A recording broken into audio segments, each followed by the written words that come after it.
John, my marriage is not working. Pastor John, मेरा विवाह ठीक से नहीं चल रहा। तुम कैसे सोच सकते हो कि सिर्फ प्रार्थना से तुम्हारी शादी ठीक हो जाएगी? प्रार्थना शादी को नहीं चलाती।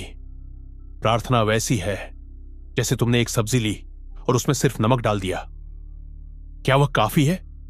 नहीं, तुम्हें सिर्फ नमक ही नहीं डालना चाहिए, तुम्हें दूसरे मसाले भी डालने पड़ेंगे और फिर उसे पकाना होगा या ओवन में रखना होगा। तो तुम में से कुछ लोग सोचते हो कि क्योंकि तुमने अपनी शादी के लिए प्रार्थना की, अब सब कुछ अपने आप ठीक हो जाएगा। यह झूठ है। तुम्हारी शादी को ज्ञान ही चलाता है। बाइबल कहती है कि पवित्र आत्मा का पहला वरदान है ज्ञान और बुद्धि का वरदान। तुम कहते हो, ओ पास्टर जॉन, मेरा परिवार, मेरी शादी मुसीबत में है। ओ पास्टर जॉन, मेरी शादी के लिए प्रार्थना करो। मुझे नहीं पता कि मैं कैसे मदद करूं, क्योंकि मैं कोई जादू नहीं कर सकता। तुम्हारा पति चर्च नहीं आता, तुम्हारा पति परमेश्वर पर विश्वास नहीं करता, तुम्हारा पति लोगों पर शक करता है, और तुम हो एक ऐसी पत्नी जो एक शराबी के अधीन है। बाय द वे, क्या तुमने परमेश्वर से पूछा था जब तुमने उस कठोर आदमी को हां कहा था? तुम प्यार में थी, तुमने प्यार और बोझ दोनों साथ उठा लिए, और अब देखो तुम गहराई में डूब रही हो। तुम खत्म हो चुकी हो क्योंकि तुम चाहती हो कि परमेश्वर तुम्हारे लिए कोई जादू कर दे। लेकिन यहां इस चर्च में हम जादू नहीं करते। अगर तुम सच्चाई चाहती हो तो बैठो, सीखो और सच्चे अर्थों में उद्धार पाओ। तुमने उस आदमी से अपनी भावनाओं के वश में आकर रिश्ता बना लिया। तुम्हारे मां ने मना किया, तुमने नहीं सुना।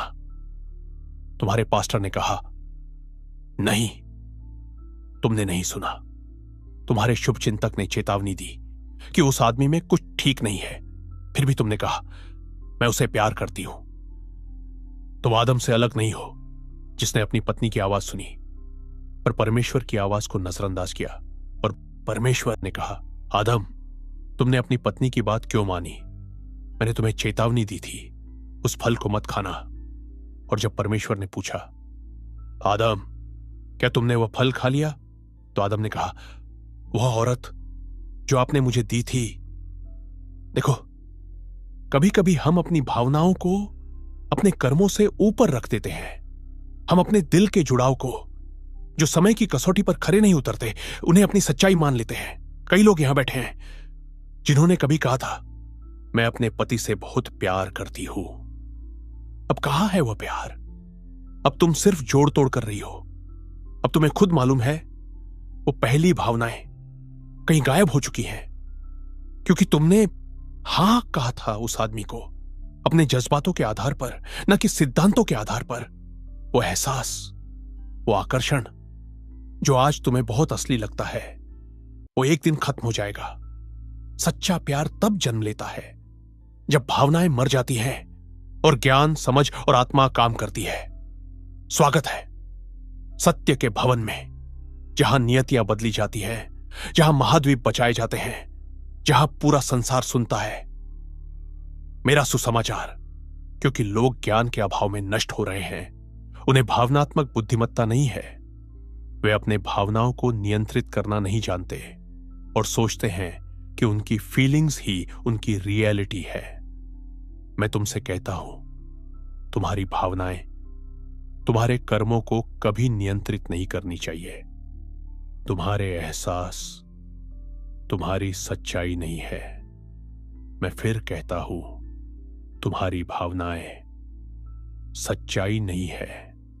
सिद्धांतों से परामर्श करो जो तुम्हारी भावनाओं से ऊपर हो, और तभी अपने दिल की सुनो।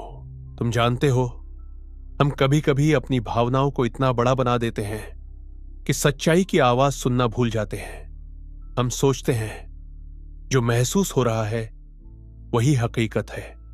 लेकिन सुनो, तुम्हारी भावनाएं तुम्हारी सच्चाई नहीं है। कई लोगों ने कहा था मैं अपने पति से बहुत प्यार करती हूं। अब वो कहां है? वो प्यार अब बस एक आदत बन गया है, एक दिखावा, एक कोशिश कि सब कुछ टूटने से पहले जोड़ लिया जाए। तुम अब खुद जानती हो, वो पहला एहसास, वो जोश सब मिट चुका है। क्यों? क्योंकि तुमने हां कहा था अपने एहसास पर, न कि सिद्धांतों पर।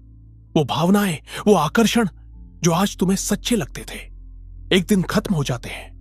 लेकिन असली प्यार तब जन्म लेता है जब वो शुरुआती एहसास मर जाते हैं और रिश्ते को ज्ञान, समझ और आत्मा संभालती है। स्वागत है सत्य के भवन में। क्योंकि लोगों में ज्ञान की कमी है, उन्हें भावनात्मक समझ नहीं है। वे अपनी भावनाओं को काबू में रखना नहीं जानते और सोचते हैं कि उनके एहसास ही उनकी हकीकत है। मैं आज तुमसे कहता हूं, तुम्हारी भावनाएं तुम्हारे कर्मों पर राज नहीं करेंगी। तुम्हारे एहसास तुम्हारी सच्चाई नहीं है। मैं दोबारा कहता हूं, तुम्हारी भावनाएं सच्चाई नहीं है। इसलिए अपने दिल की सुनने से पहले थोड़ा सोचो और समझो। पहले उन सच्चे नियमों और बातों को देखो जो तुम्हारी भावनाओं से भी ज्यादा सही और मजबूत है। अगर यह संदेश आपको आशीष दे रहा है तो इसे शेयर करें, क्योंकि परमेश्वर का वचन जीवन बदलता है। और याद रखो, सब कुछ, सब सामर्थ, सब महिमा यीशु ही की हो। आमीन।